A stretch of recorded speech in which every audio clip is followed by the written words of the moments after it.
As we can see in this image, there is a myriad of endoscopic possibilities to investigate the mucosa.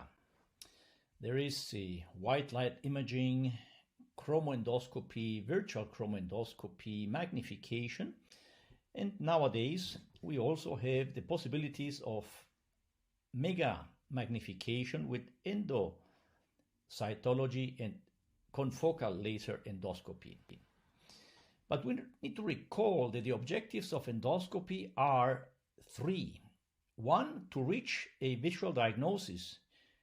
Two, to assist in obtaining a histopathologic diagnosis, generally by obtaining biopsies and sending them for analysis. And three, to provide therapy or palliation. But let's remember that the quest for improved endoscopic visualization has been going on since the origins of endoscopy.